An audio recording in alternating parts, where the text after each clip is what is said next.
Ilse Koch turned absolute authority into a private playground, where humiliation became intimate and cruelty became a kind of signature. At Buchenwald, she wielded her power not just to command, but to possess, collecting mementos so disturbing they still defy explanation. What could push a human being to seek validation in the flesh of others?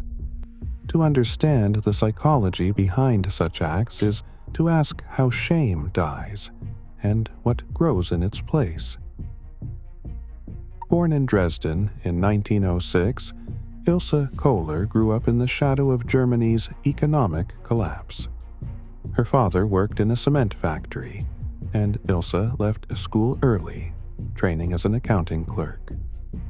The city's factories offered little security as unemployment soared in the early 1930s. For Ilse, the promise of belonging was not found at home or in the office, but in the swelling ranks of the Nazi Party. She joined in 1932, one of over 6 million new members swept up by the movement's promise of strength and purpose.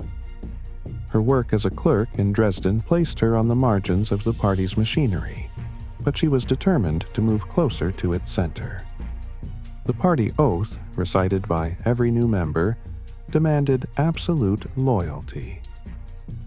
New members pledged, "I swear to serve the Führer and the party with all my strength, to be faithful and obedient until death." For Ilse, this was more than a formality. It was a chance to redefine herself, to shed the anonymity of her upbringing and step into a world where power meant identity. Party events and rallies became her social world. In these circles, ambition was currency. She cultivated relationships with rising SS men, drawn to the discipline of their uniforms and the promise of authority that came with them. Witnesses from the time described her as eager to please, always present at gatherings, always seeking the approval of those who held real power. There are no surviving diaries or letters to reveal her private thoughts, but employment files and post-war interviews paint a picture of a young woman who believed loyalty and proximity to authority would bring recognition. In 1934, she met Karl Otto Koch, an SS officer whose career was on the rise. Their courtship unfolded against the backdrop of party banquets and political ceremonies. Marriage to Koch in 1936 was not just a personal decision, it was a gateway to the inner sanctum of the SS. Through him, Ilse would gain access to a world where rules bent around those who enforced them. Her ambition, once limited to the confines of an office, now had a stage where validation and power could be pursued without restraint. The party oath, the uniforms, the rituals all served as scaffolding for a new identity. In Ilse's world, authority was not just a means to an end, but the end itself. The boundaries between self and system blurred, setting the stage for what would follow when opportunity and unchecked power collided. On May 29, 1936, Ilse Koch became Ilse Koch, standing beside Karl Otto Koch at a registry office in Dresden. The marriage certificate filed that day recorded not just a union, but an elevation. Karl Otto was already an SS officer on the rise, his name appearing regularly on guest lists for party banquets and high-level meetings. For Ilse, the wedding was more than a personal milestone. It was her entry pass to a world where the usual boundaries, legal, moral, even emotional, no longer applied. Within weeks, Ilse left behind the anonymity of her clerk's desk. She moved into the orbit of the SS, attending official functions as the wife of a man whose authority grew with each new posting. The couple's names began to appear together in SS social registers, their attendance at gatherings noted in the margins of party rosters. Karl Otto's colleagues described Ilse as attentive, always eager to demonstrate her loyalty to the organization and to him. Marriage to Karl Otto did not just change Ilse's address, it redefined her sense of self. In the SS hierarchy, power was both shield and weapon, and Ilse quickly learned how proximity to authority could be used to her advantage. She was no longer just a party member seeking approval. Now, she was a commandant's wife, entitled to privileges that set her apart from other women in the camp system. This new status gave Ilse a kind of immunity. As Karl Otto assumed command at Sachsenhausen and later at Buchenwald, Ilse moved freely through the administrative corridors and guarded perimeters. SS records show her name listed on guest logs for the officers' quarters at Buchenwald, a rare privilege for anyone not holding formal rank. Her presence was not questioned. It was expected. The marriage became a structural enabler. Authority was no longer something Ilse admired from afar. It was something she inhabited. The boundaries between her own ambition and the power of the SS dissolved. She was no longer defined by what she lacked, but by what she could command. The transformation was not sudden, but it was complete. With her new identity secured, Ilse Koch stepped into a world where cruelty could be practiced without fear of consequence, and where the line between personal desire and official duty would soon vanish entirely. At Buchenwald, the mechanics of control began with the morning roll call. Before sunrise, prisoners were forced from their bunks and herded into the open yard. Lined up in rigid blocks, 5 across, hundreds deep. Each man, woman, and child stood on frozen ground or in summer mud, silent and still, waiting for their number to be called. Names were forbidden. Each person answered only to a number sewn onto their striped uniform, written on lists, and recited by SS guards with cold precision. The routine was relentless.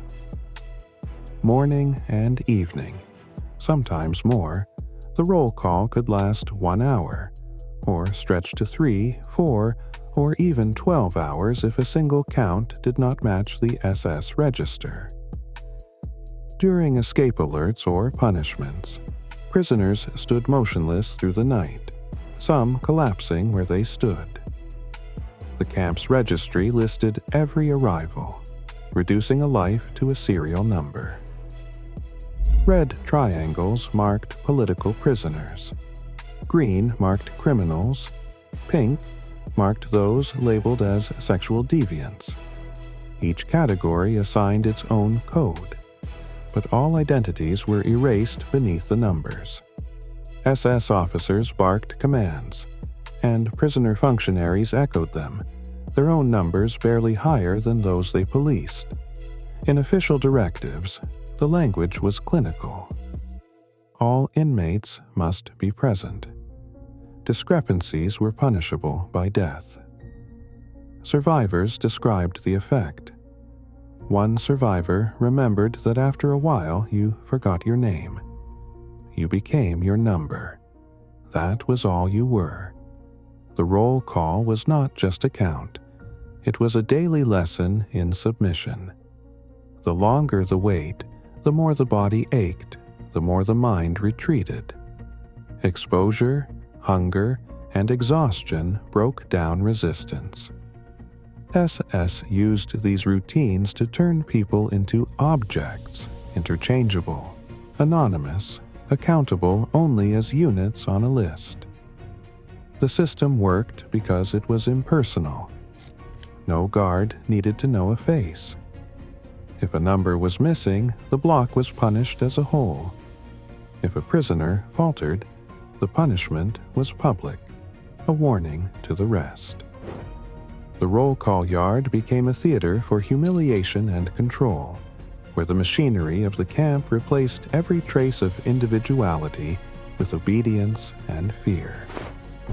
In this world, shame had no place. The routine itself erased it, hour by hour, count by count. Inside Buchenwald's walls, cruelty became routine not only through brutality, but through a systematic erosion of moral boundaries. The SS hierarchy provided a shield, both for those in uniform and for those like Ilse Koch, who moved freely in their shadow. Psychologists such as Albert Bandura have catalogued how ordinary people neutralize guilt when acting under authority. In the camp, these patterns were not abstract theory, but daily practice. Orders filtered down from above.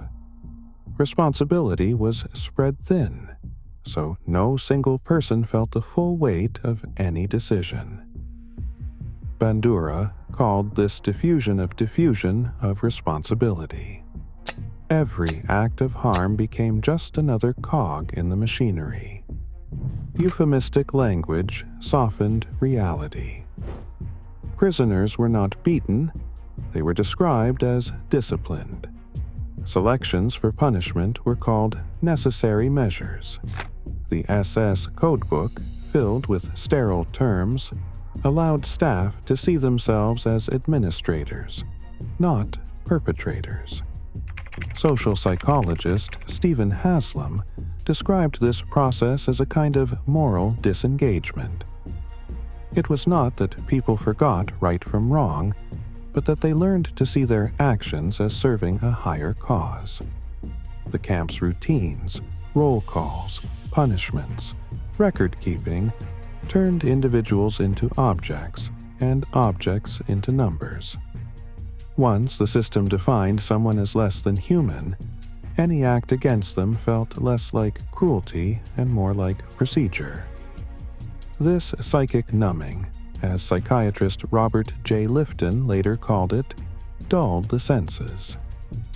Exposure to suffering, repeated day after day, made it easier to look away.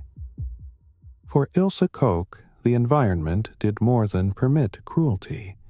It insulated her from the sting of conscience, making even the most personal acts, provocations, humiliations, and eventually the alleged collection of skin feel like extensions of camp routine rather than violations of basic decency. Within this structure, boundaries dissolved. The SS chain of command did not merely allow for moral disengagement, it demanded it. No one questioned the orders, and no one claimed ownership of the consequences. As the patterns of dehumanization deepened, the distance between system and self grew smaller. The stage was set for acts that blurred the line between official duty and personal obsession, and for a kind of cruelty that no longer needed to hide behind shame. In the spring of 1945, American troops entered Buchenwald and began cataloging what remained. Photographs show tables lined with artifacts, shrunken heads, pieces of tattooed skin, and a lampshade with a disturbing pattern. Each item was tagged and logged, destined for evidence rooms and courtrooms. The U.S. Army 7th Medical Laboratory confirmed that some pieces were human skin. British pathologist Bernard Spilsbury reached the same conclusion using microscopic analysis. Yet the question of how these objects were made, and for whom, remained tangled in rumor and incomplete records. The story that Ilse Koch had ordered tattooed prisoners killed for their skin so she could collect trophies dominated post-war headlines. Witnesses like Gustav Wegerer and Josef Ackermann described under oath how SS doctors selected prisoners with elaborate tattoos. They testified that der Hans Müller, the camp pathologist, ordered the removal and tanning of skin. One lampshade, delivered to the Koch villa for Ilse's birthday in August 1941, was said to have vanished almost immediately after SS leadership learned of its existence. Other items, such as knife cases and ornaments, were reportedly shipped to Berlin under the supervision of Obersturmführer Enno Lolling, head of SS Medical Services. Despite these testimonies, no direct evidence was ever produced that proved Ilse Koch personally ordered, owned, or displayed these objects. The chain of custody broke down at every turn. The lampshade brought to her villa disappeared before it could be seized. Artifacts displayed to the public after liberation came from the camp pathology department, not from the Koch residence. In the 1947 Dachau trial, no physical objects were entered as evidence against her. Forensic testing on some lampshades later revealed goat skin, not human. General Lucius D. Clay, reviewing the case in 1948, found absolutely no evidence that Ilse Koch possessed or commissioned human skin artifacts. The charges were dropped for lack of proof, though the rumors persisted. In 2025, a fragment held by the Buchenwald Museum was confirmed as human skin, its pore pattern matching a piece tested in the 1990s. Yet even this breakthrough could not close the gap between artifact and individual responsibility. No surviving SS orders, pathology logs, or personal correspondence link Ilse Koch to the creation or possession of these items.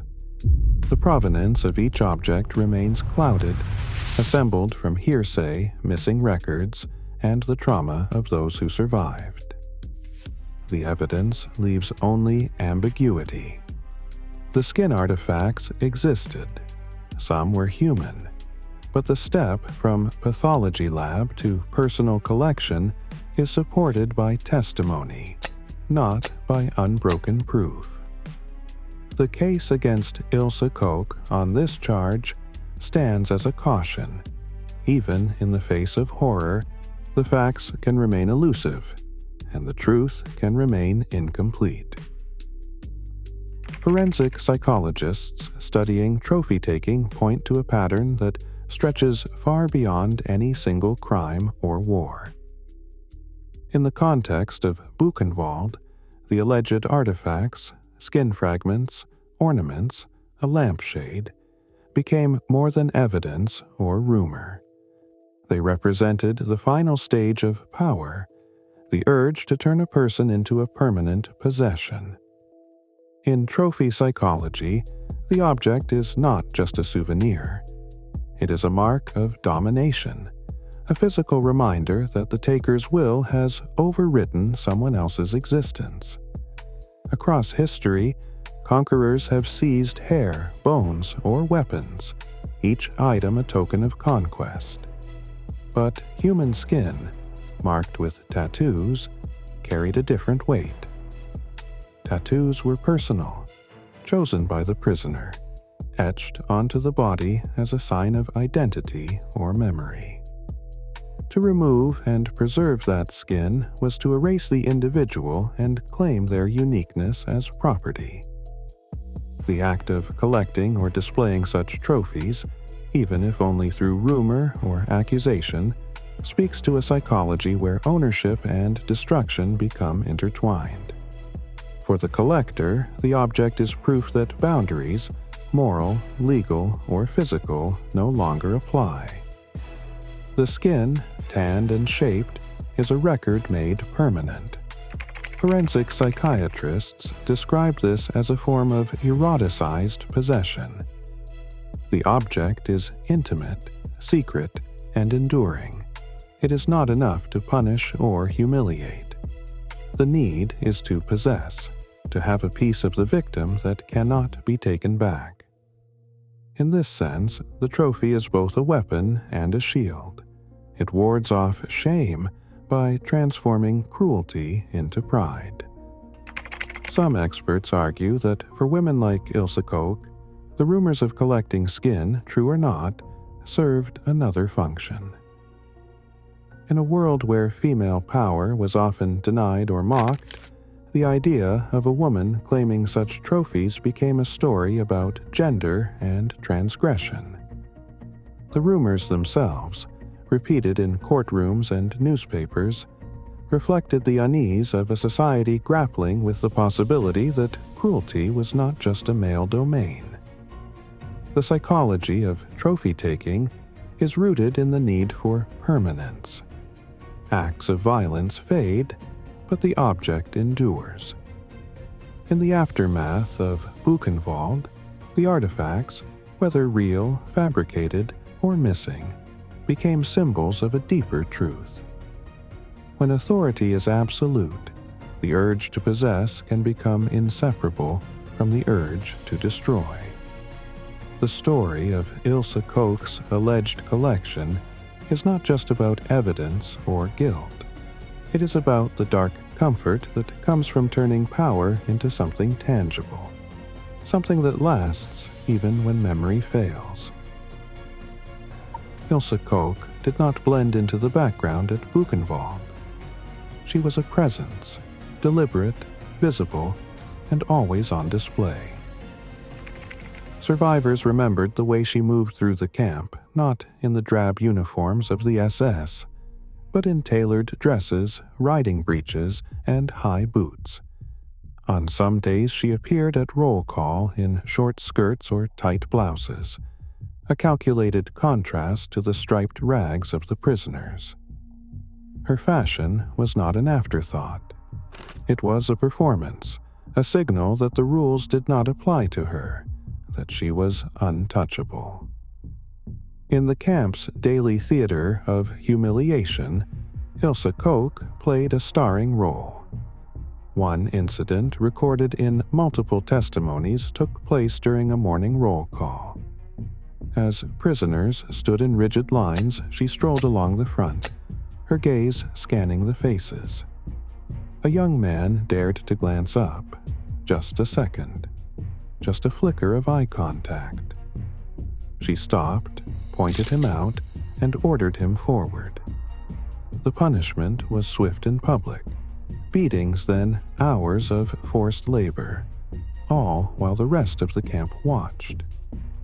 For Ilse, this was more than discipline.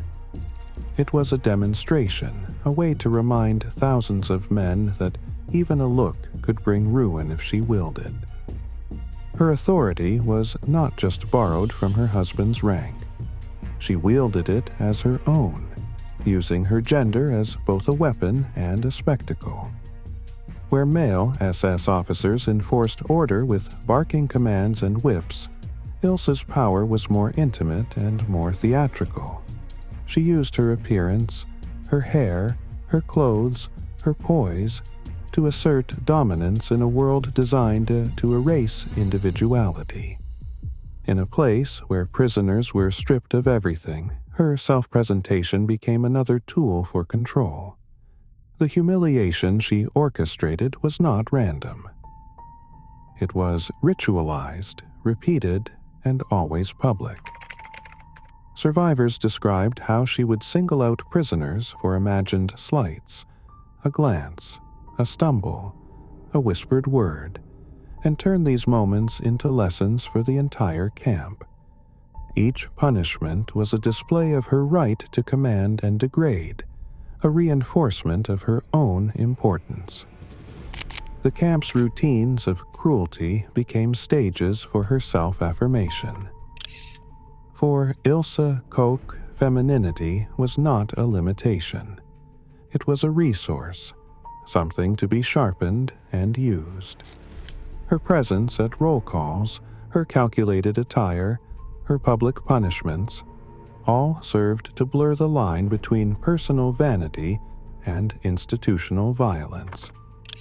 In the machinery of Buchenwald, she found not just a place to exercise power, but a way to make that power inseparable from her own identity. Do you think Ilse Koch was uniquely evil, or a product of a system that rewarded cruelty? Share your perspective below. Otto Kernberg's model of malignant narcissism describes a personality built around grandiosity, entitlement, and the need to dominate, reinforced by cycles of humiliation and reward. In Ilse Koch's world, these traits did not remain hidden. They became the engine of her authority. The camp offered her a stage where each act of cruelty was not just permitted, but repeated and ritualized. Small provocations, like an unsteady glance or a whispered name, became opportunities for spectacle. The punishments that followed were not simply about discipline. They were performances, reminders to prisoners and staff alike that her power was absolute and that her whims were law. Clinical criteria for malignant narcissism include a lack of empathy, a constant hunger for validation, and an inability to tolerate criticism. For Ilse, the boundaries between self-worth and domination blurred. Her sense of identity depended on being seen, feared, and obeyed. The more she asserted control, the more she needed fresh demonstrations of her status. This skill, provocation, punishment, and public display fed itself. Each act of humiliation did not satisfy her need. It deepened it, requiring ever more elaborate rituals to affirm her place at the top of the camp's hierarchy. Gender played a distinct role in this dynamic. In the male-dominated SS structure, Ilse's authority was both exceptional and suspect. She used her femininity as a tool, setting herself apart from the men around her. Her style, her presence, even her cruelty took on a theatrical quality. The punishments she orchestrated were not only about enforcing rules, they also reinforced her own image, an image that could not be ignored or diminished. The more she was watched, the more she performed. This is the inner loop of sadistic reinforcement. Humiliation as a form of self-affirmation. Cruelty as a defense against irrelevance. The collapse of identity in this context is not a sudden break, but a gradual unraveling.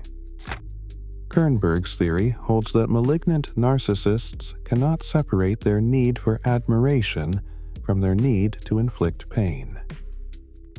In Ilse's case, the rituals of domination became inseparable from her sense of self. Each act of violence was both a message to others and a reassurance to herself that she mattered, that she was above the rules binding ordinary people. In this way, the machinery of the camp did more than enable her behavior.